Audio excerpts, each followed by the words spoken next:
Hello বন্ধুরা, সবাই কেমন আছেন? আশা করি সবাই ভালো আছেন। চলে আসলাম নতুন একটি ব্লগ নিয়ে। ব্লেন্ডার মেশিন পাওয়ার ওকে কিন্তু চালু হয় না বন্ধুরা। এটা কিন্তু চায়না ব্লেন্ডার না, এটা কিন্তু মেড ইন ইন্ডিয়া। পিছে কিন্তু সিল লাগানোই আছে, দেখুন মেড ইন ইন্ডিয়া লেখা না। এটা আশা করি খুব ভালো কন্ডিশনে একটা ব্লেন্ডার, তামার কয়েল হবে। তারপরেও আমরা চলেন পিসের ব্যাকপার্টটা খুলে নিই। তো আমরা প্রথম নাটটা খুলতেছি, দেখুন আমরা প্রথম নাটটা খোলা হয়ে গেছে এবং তার শেষের নাটগুলো আমরা খুলে নিচ্ছি। নাট খোলার ভিডিওটা লং হয়ে যাবে, তাই জন্য শর্ট করে দিছি। আমরা প্রত্যেকটা নাটই কিন্তু খুলে নিছি। এবার ব্যাকপার্টটা ওপেন করব। তো দেখুন আমরা ব্যাকপার্টটা ওপেন করে নিছি বন্ধুরা। তো এই ব্যাকপার্টটা খুলতে হলে এখানকার দেখবেন অটো সুইচ আছে, এই সুইচটা ওপেন করে নিতে হবে। তো আমরা সুইচটা নাট সিস্টেম ছিল সেটা ওপেন করে নিয়েছি। আর এখান থেকে খুলতে গিয়ে ইন্ডিকেটারে একটা তার ছুটে গেছে, দেখুন।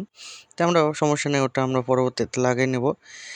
তো এখন বন্ধুরা এটা দেখলাম আমাদের কিন্তু তামার কয়েলের ব্লেন্ডার, মানে কয়েলটা কিন্তু একবারে তামার। তে আমরা দেখে এখন ভিতরে একটু পরিষ্কার আছে, ওয়াশ করে নিই কারণ ময়লা আছে। তা আমরা কিন্তু ওয়াশ করে নিচ্ছি, দেখুন ব্লেন্ডারটা আমরা কিন্তু ওয়াশ করে নিচ্ছি। তো সুন্দরভাবে আমরা কিন্তু ওয়াশ করে নেব, দেখুন আমরা প্রত্যেকটা পার্টসই কিন্তু ওয়াশ করে নিচ্ছি। আর এই ব্লেন্ডারটা বর্তমান খুব ভালো একটা ব্লেন্ডার, ইন্ডিয়ান কোম্পানি। তে তামার কয়েল দিলে যে কোনো ব্লেন্ডারই খুব ভালো হয়। তো এখন আমরা কিছু জিনিস চেক করব। মাল্টিমিটার নিয়ে নিলাম। তো এখন যেহেতু পাওয়ার আছে, চালু হচ্ছে না, তাহলে আমরা কিছু জিনিস চেক করব। সেটা হচ্ছে সর্বপ্রথম আমরা কয়েলটা চেক দিব। তো প্রথম আমরা সাইডটা চেক দিচ্ছি, দেখুন প্রথম সাইডে আমাদের রিডিং উঠতেছে। তার মানে প্রথম সাইডে এখানে কিন্তু রেগুলেটিং করা আছে, দেখুন প্রথম সাইডটা মনে হয় রেগুলেটিং করা আছে। তো আমরা প্রত্যেকটা রেগুলেটিং সাইডটা কিন্তু দেখতেছি যে কী কন্ডিশন। তো প্রত্যেকটা সাইডে কিন্তু ওকে আছে। এখন সেকেন্ড সাইডটা আমরা কিন্তু দেখব। তো সেকেন্ড সাইডটা দেখুন অটোর সাথে করা আছে, অটো সুইচের সাথে। যে সেকেন্ড সাইডটাও কিন্তু ওকে আছে। মিস্টেক হচ্ছে কারণ এখানে অনেকদিন ধরে ব্যবহার করা নাই। আর এখানে তামা ইউজ করছে, তামাটা একটু না ঘষলে কিন্তু মাপ দেখায় না। তো একটু মিস করতেছে, সমস্যা নেই, কিন্তু ওকে আছে কিন্তু এই সেকেন্ড সাইডটাও। তো আমাদের কয়েলটা কিন্তু ওকে আছে। এখন আমরা কি চেক দেবো, সেটা হচ্ছে এই অটো সুইচটা, মানে এই সুইচ দিয়ে কিন্তু কন্ট্রোল হয়। যেহেতু ব্লেন্ডারটা ঘুরতেছেন, দেখুন অটো সুইচ দিয়ে কিন্তু সব কিছু কন্ট্রোল হয়, মানে পাওয়ারটা সর্বপ্রথম এখানে আসে, তারপর এখানে অটো সুইচিং হয়ে তারপর কিন্তু যায় পার্টটা। দেখুন আমাদের অটো সুইচটা প্রবলেম, আমরা কিন্তু দেখতেছি 0 0 রিডিং উঠতেছে, তার মানে আমাদের অটো সুইচটা প্রবলেম, অটো সুইচটা খারাপ। তো এটা আমরা আপাতত এখানে ডাইরেক্ট করে দেবো, দেখুন অ্যাডজাস্ট করে দেবো। এটা আমাদের কাজ কাজে লাগে, কিন্তু এখন প্রয়োজন নাই, তাই জন্য আমরা ডাইরেক্ট করে দেবো। কারণ প্রথম অনেক কারণে কাজে লাগে, তাই জন্য আমরা এখন আর ব্যবহার করব না এখানে। তো এখানে আমরা দেখুন যেভাবে ডাইরেক্ট করে দিচ্ছি, আপনারা কিন্তু ঘরে বসে এগুলো রিপেয়ার করতে পারবেন। আপনারা ঘরে বসে যে এরকম যদি সমস্যা হতে পারে, তখন কিন্তু আপনারা নিজেরাই রিপেয়ার করতে পারবেন। দেখুন এটা কিন্তু তামার কয়েল, একবারে তামা। তো তামার কয়েলগুলো দীর্ঘদিন লাস্টিং করে। তো এই যে তামার কয়েলটা আমি বের করে নিলাম, এখানে কিন্তু নিকেল করা আছে, তাই জন্য আমরা কিন্তু একটা ইন্ডিকেটর ব্লেডের মাধ্যমে এখানে কিন্তু ঘষে নেব, তাছাড়া কিন্তু কানেকশনটা পাবে না। উপরে দেখুন নিকেল করা আছে, তামারই নিকেল করা থাকে। তো দেখুন ঘষানোর পর কিন্তু তা সোনার মতন চকচক করছে, কিন্তু এটা কিন্তু সোনা নয়। তো এই সমস্যা নেই, আমরা কিন্তু চার সাইড দিয়ে কিন্তু ঘষে একবারে নিকেলটা উঠে ফেলে দিচ্ছি, কারণ এখানে আমরা কিন্তু অ্যাডজাস্ট করে দেবো, মানে জয়েনিং করে দেবো। তো আমরা কিন্তু ভালো করে ইন্ডিকেটর দিয়ে ঘষা হয়ে গেছে। এখন আমরা প্রথমে ইন্ডিকেটর যে বাল্বটা আছে সেটার কানেকশনটা জয়েন দেবো, কারণ ইন্ডিকেটর বাল্বের কানেকশনটা ছিঁড়ে গেছে, কারণ নতুন এখানে ইন্ডিকেটর বাল্ব লাগিয়ে দেবো। আর সেকেন্ডটা যে ফেজ নিউট্রালের যে তারটা আছে সেটাও এখানে আমরা জয়েন দিয়ে দেবো, কারণ এখানে ফেজ বা নিউট্রাল যে কোনো একটা আসবে। এখান থেকে এসে অটো সুইচের মাধ্যমে অটো করে তারপর কিন্তু কয়েলে দেয়। তো সমস্যা নাই, এখানে আমরা আপাতত ডাইরেক্ট করে দিচ্ছি। এটা দীর্ঘদিন লাস্টিং করবে, যেহেতু তামার কয়েল, তাই জন্য এখানে কোনো প্রবলেম হবে না। আমি কাজের উপর অভিজ্ঞতা থেকে বলতেছি, আপনারা চাইলে এরকম করতে পারেন।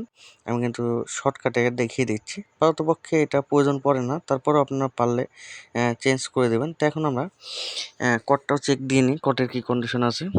তো আমাদের প্রথম সাইডটা দেখতেছি, আমাদের কটটা প্রথম সাইডটা কিন্তু এটা একটু কানেকশন লুজ করতেছে, কিন্তু প্রথম সাইডটা কিন্তু ওকে আছে। দেখুন কানেকশনটা লুজ করলো একটু, কারণ সেকেন্ড সাইডটা দেখি, সেকেন্ড সাইডটাও ওকে আছে। তাই আমরা এখানে কটটা ওকে আছে, যেহেতু পাওয়ার পাচ্ছে, তারপরও মেপে দেখিয়ে দিলাম যে প্রবলেম হতেই পারে, অস্বাভাবিক কিছু না।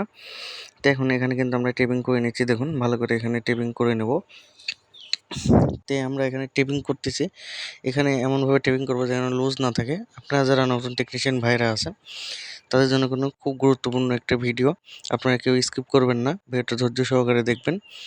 আর ভিডিওটা ভালো লাগলে অবশ্যই লাইক কমেন্ট শেয়ার করতে ভুলবেন না। আমার চ্যানেল নতুন হলে অবশ্যই সাবস্ক্রাইব করে দেবেন। তো বন্ধুরা এখানে চলেন, আমাদের টেপিং করা হয়ে গেছে, আমরা কিন্তু এখানে হালকা পাতলা ওয়াশ আরেকটু করে নিচ্ছি, কারণ ওয়াশ করার পরও এত পরিমাণ ময়লা, তাও মনে হচ্ছে ওয়াশ করিনি। তো দেখুন বন্ধুরা, আমরা কিন্তু এখানে ইন্ডিকেটার বাল্বের লাইনটা দিয়ে নিছি।